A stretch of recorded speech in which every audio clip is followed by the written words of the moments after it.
save my car, SaaS, and it's not what you think what it is. So we'll find out in 2 minutes. So let's go to the next slide. So quickly about our team. So we have DNA of our team. We just thought people putting effort into this app. So let's just display what our backgrounds.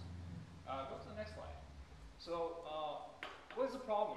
What we're trying to deal with here. So what we have is we've got a sample of 3 cities: San Francisco, Chicago, New York. Number of tickets issued, in millions, and number of tickets in dollars that have been cited. So it's comes down to average of $50 per ticket. But some people get 1 ticket, some people get multiple tickets. So it's kind of like a very average, not mean. So we need to do some data entry, data analysis on that. So $53 is still quite expensive, considered like your app might be free a couple of dollars. So you still want to keep that $50 to yourself and spend on a movie or a gift to a significant other. So that's what we are for. So and we came up with this application app, and our app is powered by Apple push notifications, Node.js, MongoDB, cloud hosting, and this is how it looks. So we're going to have very simple, interface, and we're going to have 3 buttons. So as you can see, center button. So what we have is Save My Car, and it's not visible right now, but right on top of Save My Car, it says SaaS, which is Samaritan as a service. Not the software, but Samaritan, because it all largely depends on good people, just going around and snapping pictures and updating the maps as far as like street rules or bailing out somebody else's car. So we have 1 button working so far, not the top one, street rules, but let me quickly talk about street rules. What it is basically you're driving a car, you parked somewhere, you want to find out the street rules. Is it street cleaning day? Is it rush hour time? If you're in a residential area, what's your limit? 1 hour, 2 hours, 3 hours? So that's where you park. So on location based, you will find out the rules. But again, it's going to be user-generated content. So it depends on, you come over here, you snap a picture of the rule, and it goes to a server, and then next time around somebody else comes, they want to find out about the rules. So and user-generated rules just basically pop up for the street. So can you go back one? So obviously we also have a send alert, and send alert is for bailing out somebody else's car. So it's a street cleaning. I'm moving my car. I see somebody else's car right up in front of me, and I'm like, damn, he's going to get a ticket. So I want to bail him out. So I want to be good Samaritan. So I want to notify that person, but I don't know the person's cell phone number or home address. So what I do, I basically do the send alert. And what it is, let's go to the next. You power up, you click on a button, it comes up your cam. With your camera, you basically take a picture of their license plate. You can't see the license plate over there, but imagine there's a license plate. So once you have a license plate, you send it off. It goes to our server. Server recognizes if the license plate of the person who registered with us in our database. It sends a message to that person saying, you're in trouble, so you have to move your car. So that's the Good Samaritan, portion of it. So this portion of it already works. We've got the server working. It uploads into the server, sends a notification, and tomorrow we're going to be working on user-generated, content for street rules. Next one. So potential for services monetization. We haven't gotten to it, but potential is big. Just United States alone, we've got 250 million registered cars, and that's our target market.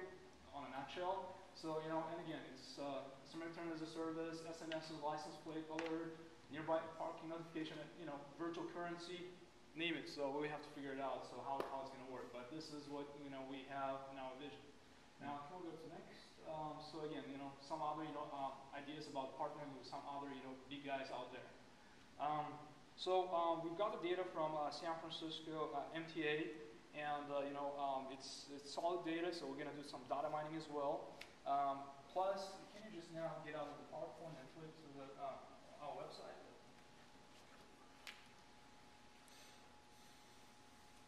We also have pre-registered website. You can actually type in your email address, and your email address. The email address is going to basically get into our database once our app is ready. you're gonna be notified, that app is there. Go ahead and just download it. So this is simple enough. And I'm gonna take another 10 seconds. I also just heard that our app has been linked to WikiLeaks, and Department of Traffic and Parking is after us. We are on their hit list. So if you don't show up tomorrow, so what we have.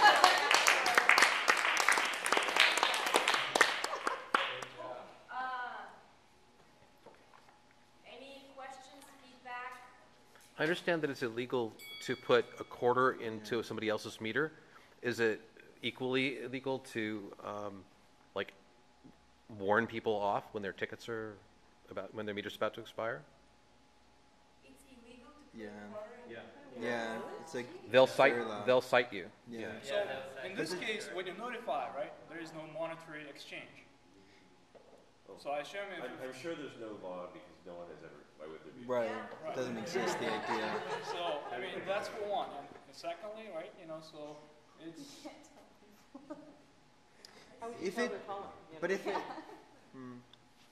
Yeah, I was wondering if there's a way, because if it's based in proximity, so theoretically if someone's by that person's car, the other person might be close to that other car, and I don't know, some way to facilitate easier, like your car's, are you in the system, and then that person can be linked really easily. I don't know.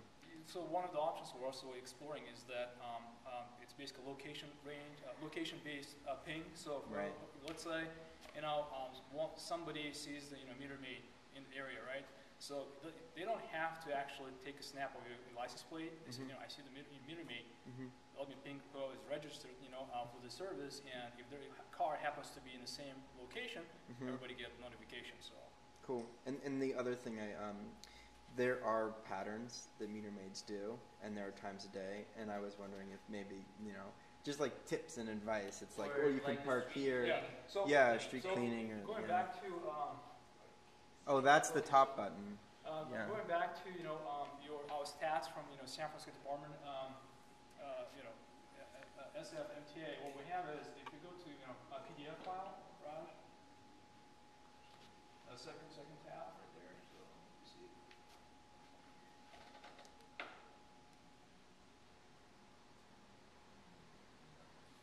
So what we got here, let me just quickly scroll down to the data I want to show you, and that's about, stats, type of tickets.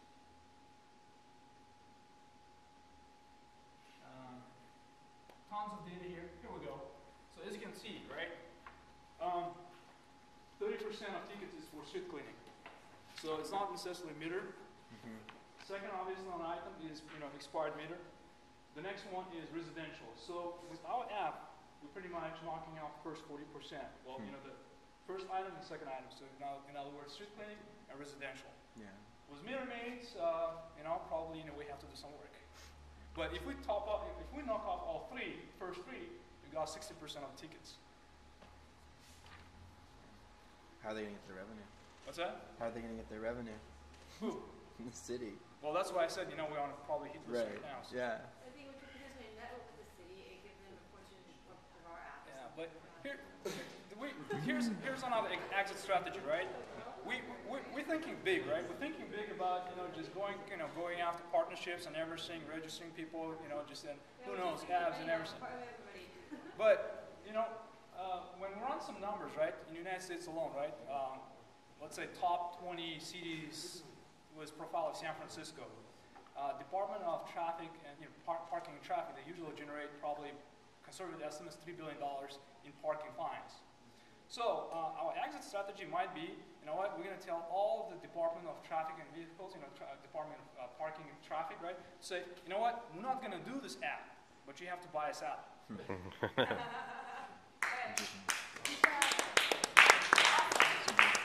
Your team? What's that? Introducing your team? Yeah, so what we have is, I'm Sharu, so an accountant. We've got Raj, he's business development, business side of it. So we've got Yosun, she's our designer. Yeah, I didn't get to update the PowerPoint design, so I'm kind of shy. I don't want to stand up there yet.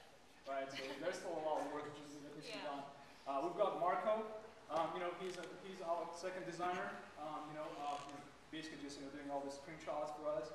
Then we got Amon, our developer, and where is Dean? Oh, Dean, right back there. So Amon and Dean, they basically did our backend servers and everything. So,